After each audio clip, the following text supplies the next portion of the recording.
Yes, you saw that right. We're rating diets. Now, I have been asked several times to do something like this, and I always responded with the same answer. That's a really stupid idea. And I still think it's a really bad idea, but I'm going to try it anyways. The main reason why is that I think if your diet has a name or a deadline, it's not going to last. A lot of them are called fad diets for a reason, meant to be a shorter term fix for a more specific goal rather than a lifetime approach to nutrition. Granted, some of them have stood the test of time, and I think it's worth delving into why. So I'm going to be rating 15 of the most popular diets on a few primary criteria that I'll go over in a minute. Do note that I'm not going over eating styles like intermittent fasting because those are much more about how and when you eat rather than what. I'm not going to go too in depth on any of these. You could easily talk an hour about each of them, and there are already many videos that do. Though I've noticed most of them either prop it up as the best diet ever, basically the only way to eat, or they beat it down as the worst thing ever. I'm going to try my best to take a more balanced, unbiased approach, at least the best I can, because completely removing bias is impossible. And in case you missed it earlier, we're going to be rating these diets as opposed to ranking them, as I feel they require a lot more nuance. So I divided them up into 5 main criteria that I think are most representative of a good diet, and I'll rate these on a scale of 1 to 5. The criteria are as follows. Nutrient capacity, how practical is it to get all essential nutrients within the confines of the diet? Maintainability, how practical is it to maintain the diet over a longer period of time? This one may be a little subjective, I'll admit. Weight loss, how helpful will it be to not only lose fat but also keep it off? Exercise performance, how well can it help fuel your exercise and how well can it help you recover from it too? And heart health, widely considered the best marker of overall health, how well does it provide the heart with what it needs to function and how easy is it to avoid heart health risks? I was also planning on judging them on brain health and gut health, but putting a definitive rating on those is much more difficult than I initially thought. I feel like any attempt to do so would be more misleading than helpful. I also feel the need to mention that for the most part, all of these diets do a pretty good job of promoting avoidance of artificial, processed, overly sugary, and fried foods, so don't expect me to say that 15 times when that should be the bare minimum. And if y'all like this format, maybe we can run it back with a similar topic. Maybe we can rate cuisines like Mexican, Italian, Chinese, Greek. There's a lot to unpack there if there's interest. But for today, let's dig into the diets, alphabetically of course, to see which ones fall short in practice and which ones might actually be worth the hype.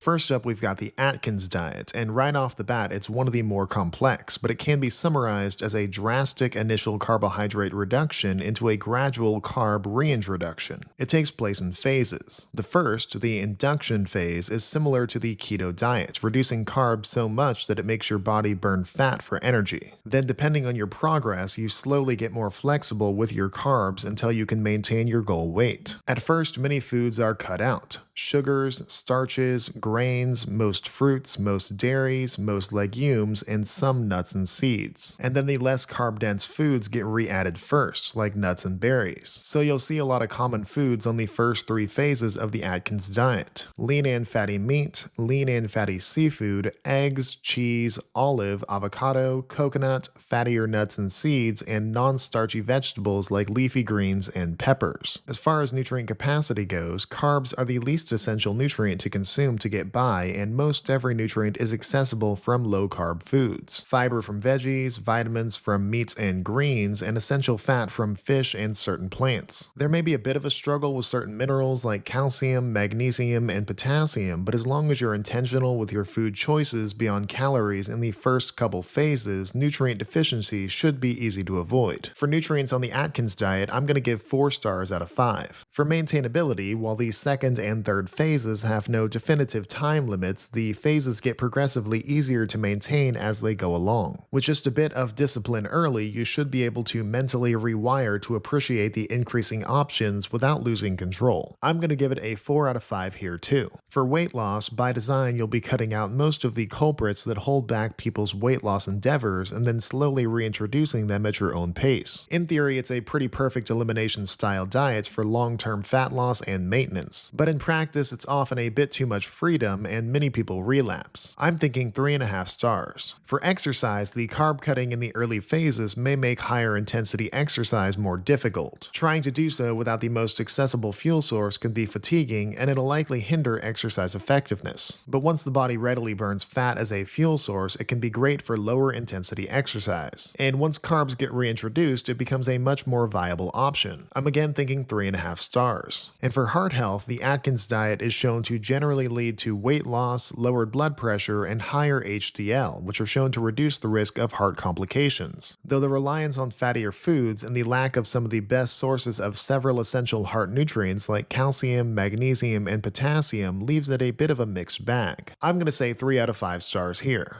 Next, we've got the carnivore diet. A much more straightforward premise, this diet focuses on animal products because it cuts out plant foods entirely. The thought process is similar to many others, opting out of carbs to induce ketosis, burning fat for energy. And it's probably the strictest of that class of diets. All plant-based foods are completely cut out. Fruits, vegetables, nuts, seeds, grains, legumes, and plant-based oils. And oftentimes, high-carb animal products like most dairy and honey are omitted too. So you're going to be relying on a lot of the same foods very often. Mainly meat, everything including beef, pork, chicken, lamb, and game meats, seafood, really any fish or shellfish, eggs, fatty dairy like cheese, butter, and cream, bone broth, and animal fats like lard and tallow. For nutrient capacity, many important nutrients are less dense, albeit more bioavailable in animal products. Carbs and fiber are virtually non-existent, though they aren't as essential as protein and fat for keeping the body going. There are many other ways to keep the gut microbiome afloat and the intestines flowing and able to absorb nutrients, but fiber does make it much easier. Some vitamins and minerals could be tougher to find too. Eliminating carbs lowers the vitamin C needed, and you can get it from organ meats and certain seafoods. Vitamin K can be found similarly, and so can folate with the inclusion of eggs. Eat enough meat and you'll get magnesium, same with seafood and potassium, and vitamin E with fattier foods. You'll likely have more saturated fat than monounsaturated fat, but every other fatty type can be found with relative ease. It'll definitely take an active effort to get it all, so I'm going to give it 3 out of 5 stars. For maintainability, many people have been able to do it long term, but the lack of all carbs is usually too much for people's energy levels and enjoyment, and subsequently their motivation. I'm going to have to give it 2 out of 5 stars. For weight loss, the evidence is very mixed on if extremely low carb diets are better for long-term weight management when compared to less restrictive diets. It'll work well in the short term, though I question if it's the state of bodily ketosis that actually causes this, or if it's the fact that protein and fat are more filling and that protein burns more calories during metabolism. Either way, sufficient results have been had before, so I'm thinking 3 out of 5 stars. Regarding exercise, for lower intensity, the fat can be a stable energy source, but like other low-carb diets, higher intensity exercise may suffer due to energy issues. I'm thinking 2.5 stars. And for heart health, the general belief is that the high saturated fat content can contribute to heart issues, though I'm more concerned about the relative lack of some essential nutrients for heart health like monounsaturated fat, potassium, and magnesium. I'm leaning toward another 2.5 star rating. Next up is the DASH diet, which stands for the dietary approach to stop hypertension. Its focus is on lowering blood pressure and improving heart health. It's designed to reduce the risk of heart disease, stroke, type 2 diabetes, and cancer. Basically everything we know about prevention of chronic illnesses. The DASH diet cuts out or significantly limits fatty meat, fatty dairy, basically saturated fat in general, sodium, sugar, and alcohol. It leans heavily on fruits and vegetables while also regularly including lean meat, lean and fatty fish, low-fat dairy, whole grains, beans, nuts, seeds, and healthy fats like avocado. When it comes to getting all your nutrients, due to mostly only cutting out saturated fat, sodium, and sugar, most nutrients are readily available. There's not that much that you get from fatty meat and dairy that you can't get from lean meat and dairy. Maybe iron and some fat-soluble vitamins, but that's about it. You do still need some saturated fat structurally for cell membranes and hormones, but it's not like like you're cutting it out entirely if you're eating anything with fat. Other than that, don't overcut sodium, but that's hard to do given how easy it is to add. Overall, everything is pretty accessible, and I'm going to give it 4.5 stars here. For maintainability, the lack of fatty meat, fatty dairy, sodium, and sugar is a reasonable standard. Everything else is on the table in some capacity, and the encouragement of balance isn't far off from what most people try to do on their best of days. Another 4.5 stars. For weight loss, this is a diet that cuts most of the common weight culprits and focuses on food with filling nutrients, lean protein, fiber, and healthy fats. It ultimately comes down to calories, but the primary inclusions here tend to make counting calories far less necessary. Another 4.5 stars. For exercise, it's quite simple. The balance of food gives you the freedom to eat what you need when you need it to prepare for or recover from exercise. Yet another 4.5 stars. And for heart health, well, the entire purpose of the DASH diet is to improve heart health. It allows access to all important components and is consistently updated to adapt to new heart health research. This time, I'm giving it all 5 stars. Next up, we've got the Flexitarian diet, a primarily plant-based diet that incorporates limited amounts of meat and other animal products. The principle is in the name. It's a flexible plant-based diet. For those who believe eating primarily plants is healthier or better for other reasons, but recognizes the need for animal products to fill in nutrient gaps. They're commonly eaten 1 to 5 times a week, meaning some days are fully vegan. Very little is actually cut out on the Flexitarian diet. Animal products are just significantly reduced. From what I've found, they're most commonly eaten by quantity in order of eggs, dairy, fish, poultry, and red meat least. So you'll find yourself eating a lot of fruits, vegetables, nuts, seeds, whole grains, legumes, and likely a fair amount of soy. When it comes to nutrients, due to nothing actually being cut out, you have the flexibility to fill in nutrient gaps as needed. Since it's mainly plant-based, most nutrients found more in animal foods like protein, DHA, vitamin B12, vitamin D3, iron, calcium, and zinc can be deficient if you're careless, but there's no restrictions preventing you from including foods that contain them as needed. I think there's an argument for 4 out of 5 stars. For maintainability, due to the wide variety of acceptable plant foods and the lack of exclusion of animal products, it's flexible enough to keep you from going crazy on the days where you really crave something. I'm gonna go 3.5 stars here. When it comes to weight loss, this is another that tries to make counting calories unnecessary by encouraging lots of higher volume plant foods that leads to feeling fuller on fewer calories. And the focus on inclusion rather than restriction, I think, makes it more effective and sustainable. 4 out of 5 stars. For exercise, it'll provide the nutrients needed for energy for high or low intensity, but it may struggle a bit providing nutrients needed for effective recovery. I'm going 3.5 stars. And for heart health, plant-heavy diets tend to have better markers for heart health, but the Flexitarian diet's allowance of animal foods to fill in gaps of essential heart nutrients like calcium and omega-3s goes a long way. I'm gonna go with 4 out of 5 stars. Next up is the Fruitarian diet, and I gotta say, I really hope I'm misunderstanding this one. It's an even stricter subset of a vegan diet, primarily consisting of fruit. It harvests mainly foods that don't harm or kill the plant itself. It cuts out all animal products, meat, poultry, seafood, dairy, and eggs, as well as grains, legumes, and even the concept of cooking food. And it usually limits most vegetables, nuts, seeds, and plant milks. It allows pretty much only fruit and culinary vegetables that are botanically fruits like tomato, avocado, peppers, squash, cucumber, eggplant, and olives. And some variations do allow nuts and seeds. The nutrient capacity, or lack thereof, is the most alarming part of the Fruitarian diet. So many essential nutrients are difficult or impossible to consume without supplementation. Vitamin B12 is impossible, and most other B vitamins are tough. Most fatty acids, protein, iron, calcium, and magnesium are all severely limiting. You're asking for a complete bodily shutdown without most of these, so this is definitely a 1 star. For maintainability, the lack of nutrients makes it unsustainable, assuming the monotony of only eating fruit doesn't get to you first. I'm gonna give it a pity 1.5 stars for those who really like fruit. For weight loss on the Fruitarian diet, well, you'll lose weight alright, likely due to an early death. It's possible to have some short-term weight loss success due to getting your sugar and fat with fiber, but the diet's highly restrictive nature prevents it from being a viable option. Another 1.5 stars. For exercise, it'll provide energy for shorter, more more intense sessions, but it offers almost nothing needed for recovery like protein for muscles, fat for hormones, and B vitamins for energy metabolism. Yet another 1.5 stars. And for heart health, fruits contain many of the nutrients most known for preserving the heart like potassium, vitamin C, and soluble fiber. But its restrictive nature leaves out a lot needed to actually keep it pumping. But I think I'll award it a record high 2 out of 5 stars.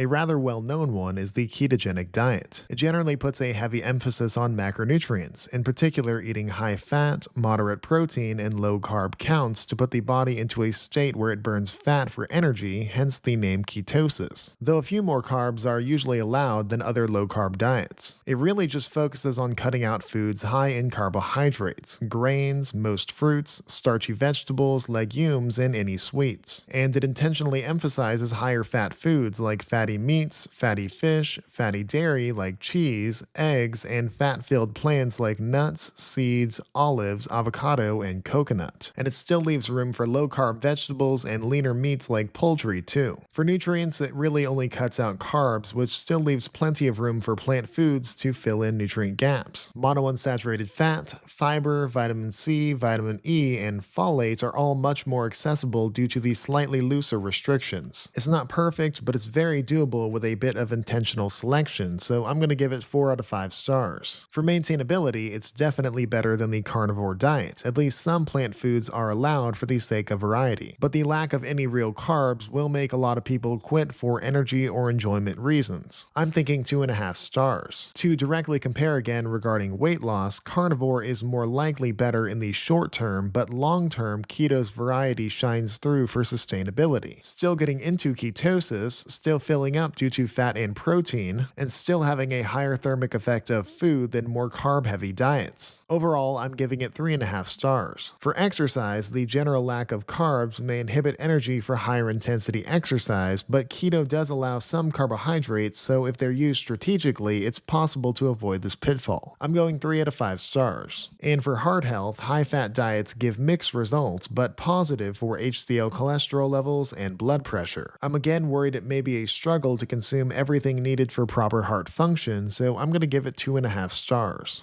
If there was a fan favorite going into this video, it's likely the Mediterranean diet, a relatively loose set of guidelines that prioritizes whole and unprocessed foods, especially those richer in healthy fats. It mainly cuts out or limits foods higher in saturated fat like red meat and fatty dairy alongside anything even remotely processed or refined. And it highly encourages healthy plant-based fats like olives, avocado, nuts, seeds, and their oils, seafood, especially fatty fish, fruits, vegetables, legumes, and whole grains. And it's still very open to eggs, leaner dairy, poultry, and lamb. When it comes to getting your nutrients, the only non-processed foods that it specifically discourages is fatty meat and dairy. This could potentially lead to some deficiencies if careless, like protein, iron, calcium, and vitamin B12. But it more than makes up for this with its emphasis on seafood and fatty and fresh plants that naturally contain the most commonly deficient nutrients in an average diet. I'm going to say a very strong 4.5 stars. For maintainability, I would say the flexibility and focus on real foods makes it pretty maintainable. The lack of restriction on foods and calories makes it more relaxed than most. And the emphasis on fats likely makes it appealing to many. Another 4.5 stars here. For weight loss, it's good due to its inclusion of pretty much all real foods and its focus on satiating foods high in fat and fiber. It strikes the balance well between that and not needing to eat too much to get necessary nutrients, which could be a pitfall of other more plant-based diets. Yet another 4.5 stars. For exercise, it provides everything needed for all the most important aspects involving exercise. Enough carb flexibility for higher intensity, healthy fats for endurance focused, and lean protein and electrolytes for effective recovery. Let's just keep the 4.5 stars rolling. And for heart health, the heavy emphasis on monounsaturated fat, fatty fish, fruits, and vegetables means that you should have easy access to everything your heart needs to operate at its best. I say 4.5 stars all across the board. Next, we've got the MIND diet, which stands for Mediterranean Intervention for Neurodegenerative Delay. Basically, it's designed to combine the benefits of the Mediterranean and diets with an emphasis on promoting and protecting brain health and function. It cuts out similar foods, namely red meat, fatty dairy, and sweets. And it's by nature a bit stricter with its inclusions, heavy on leafy greens and berries, while also regularly including nuts, seeds, whole grains, monounsaturated fat-dense plants, legumes, fatty fish, poultry, and eggs. For nutrients, due to MIND's variety and priorities, nutrient deficiencies should be rare. If anything, the focus on some foods may go too far, which could potentially lead to a lack of protein or fat-dense foods, and in turn micros like iron, calcium, and vitamin B12. But with just a little bit of intentional selection, this is easily fixed, a solid 4.5 stars here. As for maintainability, it's considered a bit stricter than the Mediterranean and diets due to certain more mandatory inclusions, but the focus on real food and the flexibility of pretty much all food groups being allowed to have a place of some kind goes a long way. I'm thinking 4 out of 5 stars. In terms of weight loss, it's not its primary goal, but it still prioritizes the right stuff. It does have a bit more of an emphasis on carb-dense foods in its pursuit of benefiting brain health, which may make it slightly inferior to the more laid-back Mediterranean diet. But like those others, its backbone makes overeating more difficult. Another 4 out of 5 stars. For exercise, it's similar to the Mediterranean diet in terms of access to nutrients for fuel and recovery, just maybe slightly less optimal due to tighter restrictions. Yet another 4 out of 5 stars. And for heart health, obviously lots of the foods that are good for the brain are also good for the heart. While that's not its focus, it doesn't do anything really harmful to the heart either. A solid 4 out of 5 stars here too. I also feel the need to mention that if brain health was one of my covered criteria, the MIND diet would have scored all 5 stars. Another more well-known choice is the Paleolithic diet. It focuses on eating like earlier humans, more of foods that would have been hunted or gathered, and its more modern form seems to be commonly heavier on animal foods. It mainly cuts out foods that became common after the agricultural revolution: grains, legumes, dairy, sweets, most vegetable oils, some starchy vegetables, added salt, and absolutely anything artificial. Thus, it commonly relies on meat, fish, eggs, non-starchy vegetables, fruits, nuts and seeds, and fats like olive, avocado, and coconut. For nutrients, most of the most nutrient-dense foods are encouraged, thus most essential nutrients are available. Assuming you embrace everything allowed, the only commonly deficient nutrient I could maybe see being a problem is calcium. But I've noticed the paleo diet is often restricted further in combination with other eating styles, so that could change things. For the baseline rules of the paleo diet though, I'm going to give it 4.5 stars. For maintainability, there are quite a few restrictions. Entire food groups like grains, legumes, and dairy, which may make strict following of it difficult. However, there are a surprising amount of viable replacements for the sake of pleasure and accessibility. I'm going to give it 3 out of 5 stars here. For weight loss, I'm not so sure about its long-term effects. Unlike other diets with objectively healthy decisions, paleo embraces quite a few higher-calorie foods. It'll likely be a slower weight loss process, but also a sustainable one due to variety, satiety, and metabolic reasons. I'm going to go 3.5 stars. For exercise, while carb options for higher intensity exercise are limited, they are certainly still there. And getting the nutrients needed for recovery should be a given, seeing as the most common foods have it all. Another 3.5 stars. And for heart health, while you can theoretically get all you need for heart function, the exclusion of some food groups will make you rely on others that may make avoiding certain heart health factors more difficult. I'm going to say 3 out of 5 stars. The Pegan diet is a combination of the paleo and vegan diets. It consists of the same food as the paleo diet, but aims to be primarily plant-based, about 75%. It again cuts out grains, legumes, dairy, vegetable oils, most starchy vegetables, and anything artificial. And it commonly leans on non-starchy vegetables, less sugary fruits, healthy fats like olive and avocado, nuts, seeds, and high-quality animal foods, meaning meat, poultry, eggs, and seafood, though again keeping it to about 25%. For nutrient capacity, it's a bit more restrictive with its heavier emphasis on plant-based foods. This objectively makes it more difficult to get some nutrients like protein, omega-3s, iron, B vitamins, choline, and zinc, though it's still very attainable to get it all with a bit of intentional selection. I'm going to say 4 out of 5 stars. For maintainability, some find it very sustainable due to the wide variety of plant foods, but you also can't cut out entire food groups and not expect some people to throw in the towel. Though the main reason quitting would likely be enjoyment of meat, dairy, or grains rather than anything more practical. I'm going to say 3 out of 5 stars. For weight loss, Pegan has all the same reasons paleo might succeed, just with lots of fiber-dense foods to fill you up even easier. But compared to a more meat-based paleo, you can likely feel the difference of the lack of prioritizing protein for metabolism and muscular maintenance. Realistically, weight loss isn't the main selling point of either, but I'm still going to give it 3.5 stars. For exercise, with carbs and fat aplenty, you'll have everything you need to fuel it. The main concern would be a potential lack of nutrients for recovery like protein, calcium, and B vitamins. Another 3.5 stars. And for heart health, a heavier emphasis on plants provides more nutrients associated with heart health, though its relative lack of inclusion of certain other food groups may make other nutrients difficult like calcium, iron, and omega-3s. I'm going to say one last 3.5 stars here.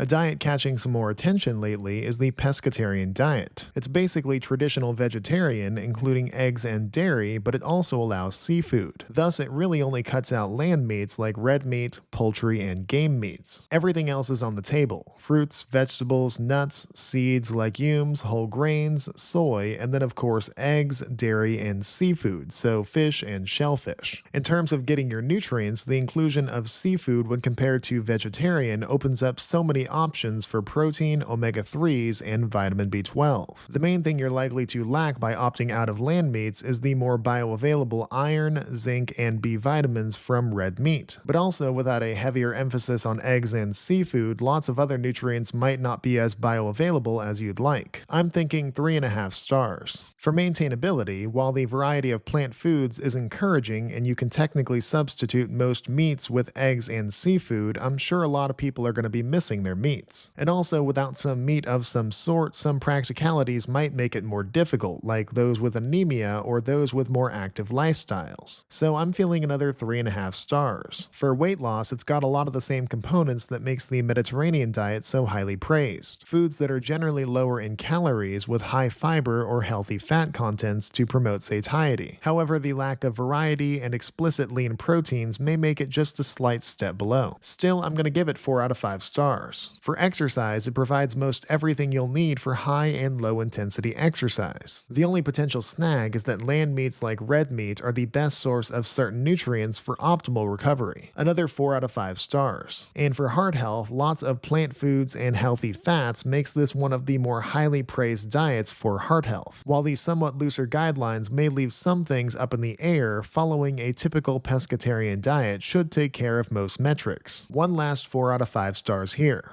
Next up is the TLC diet. Not to be confused with the band, it stands for Therapeutic Lifestyle Changes. It mainly focuses on reducing cholesterol levels to reduce heart health risks, and it is much more restriction focused than inclusion focused. And there are some stricter calorie and macro guidelines too. It mainly cuts out or significantly limits foods high in saturated fat and dietary cholesterol like fatty meat, fatty dairy, and egg yolks, as well as sugar. Common foods include fruits, vegetables, nuts, and seeds, whole grains, healthy fats, fish, lean meat, and egg whites. For nutrients, this is another diet similar to the DASH and Mediterranean diets in practice due to what it cuts out. Thus, it's potentially similarly lacking in iron, zinc, and B vitamins. And some fat-soluble vitamins like A, D, E, and K may be poorly absorbed due to being one of the lower fat diets. Still, it's a 4 out of 5 stars. For maintainability, the variety is still there, though the lack of fatty meat, dairy, and egg yolks will be disappointing to many. The actual toughest part may be the more specific calorie and macro counting associated with the TLC diet. I think all of that affords it a 3 out of 5 star rating here. For weight loss, this is another where that's really not its focus. If sustained, the foods it encourages will help you get there, just maybe not as quickly or effectively as others. I'm thinking 3.5 stars. For exercise, it's pretty simple. You have access to lots of options for high and low intensity energy energy, as well as most accessible nutrients needed for effective recovery. Definitely 4 out of 5 stars here. And for heart health, this is another diet that tries to prioritize it above all else. And while some of these specifics may be a bit outdated, like its stance on dietary cholesterol, its inclusions are everything you'll need for a healthy heart and then some. I'm going to say a sure 4.5 stars.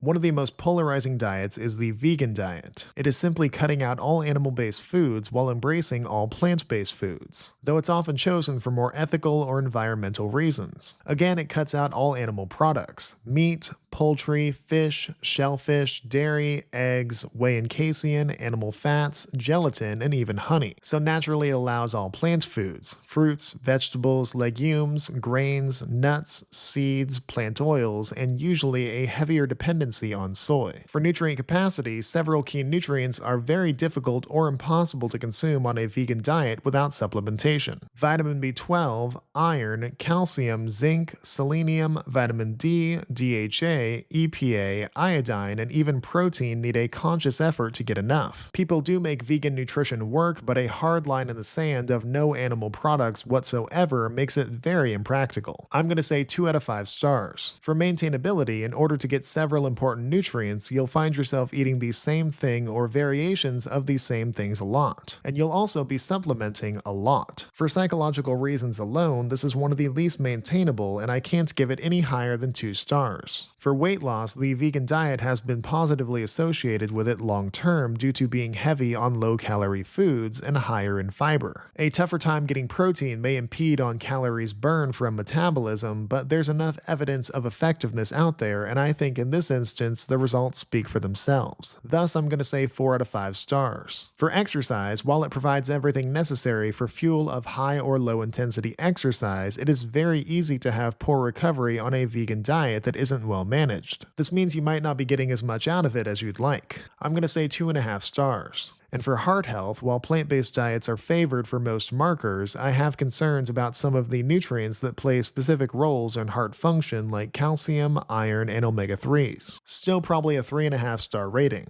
And in direct comparison, next is the vegetarian diet. Ovo-lacto-vegetarian to be precise, meaning that it allows the consumption of eggs and dairy. It's also often chosen for ethical or environmental reasons. It cuts out land meats, including red meat and poultry, and seafood, meaning fish and shellfish, and anything else that requires killing the animal. Thus, it allows everything on a vegan diet: fruits, vegetables, legumes, grains, nuts, seeds, and plant oils, but also, crucially, eggs and dairy. For nutrients, while the eggs and dairy aren't going to solve all the problems of an overwhelmingly plant-based diet, they will help a lot. Access to vitamin B12, calcium, vitamin D, and a more bioavailable protein are all there now, leaving mainly iron, zinc, and omega-3s as more inaccessible. And keep in mind you have to eat a lot of plants to get the same as if you got it from meat. It's more achievable, but still far from fully practical, and to me that means 3 stars. For maintainability, it's slightly more flexible than a vegan diet, better options for protein, and you're less likely to need to supplement. But there will still be a heavy reliance on eating these same foods over and over, which can be obnoxious. I'm going to say 2.5 stars. For weight loss, it takes all these same principles as the vegan diet, notably lots of foods low in calories and high in fiber. The difference of eggs and dairy are great for other criteria, but an over-reliance on them may lead to plenty of calories from their fat. Not the biggest deal in the world, but still worth mentioning. Here I'm going to give it 3.5 stars. For exercise, with a lot of quick carbs and healthy fats, you'll likely have the energy for various types. And while recovery is slightly better than vegan, you'll still struggle a bit to consume all the nutrients needed for the most effective recovery. I'm going to give it 3 out of 5 stars. And for heart health, plant-based diets are still more highly praised for avoiding heart issues. And while eggs and dairy fill in some of the nutrient deficiency related to the heart's function concerns, it's not enough to bump up the score. So it's also 3.5 stars.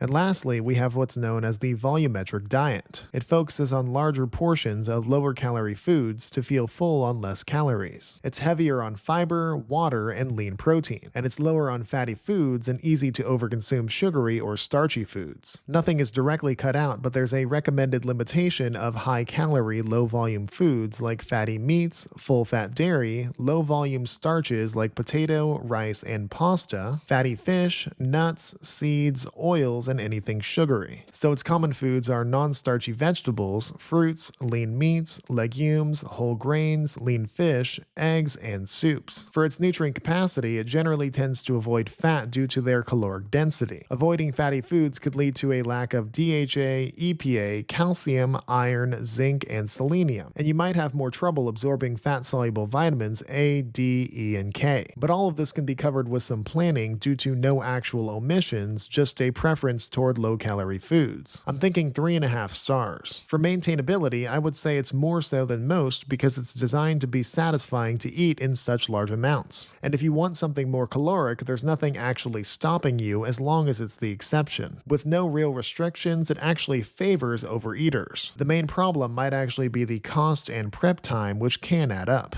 Overall, I'm thinking 4 out of 5 stars. For weight loss, this is arguably the most appealing sounding approach. The whole point is high-volume, low-calorie foods to promote satiety. My main concern would be a lack of burning calories due to metabolism or muscle mass. But as long as that's taken care of, this method makes a lot of sense for weight loss, and I'm going to give it 4 out of 5 stars. For exercise, with a general love of lower-calorie, carb-forward foods and lean protein, it's a good choice for higher-intensity exercise. However, the general aversion to fats and starches means longer-term energy for more endurance-focused exercise would likely run dry. I'm going to go with 3.5 stars. And for heart health, lots of foods you'd naturally eat on a volumetric style diet do good for the heart. Many fibrous foods contain most of what the heart needs to function, and the diet's natural flexibility can fill in the rest. And this is one last 4-star rating.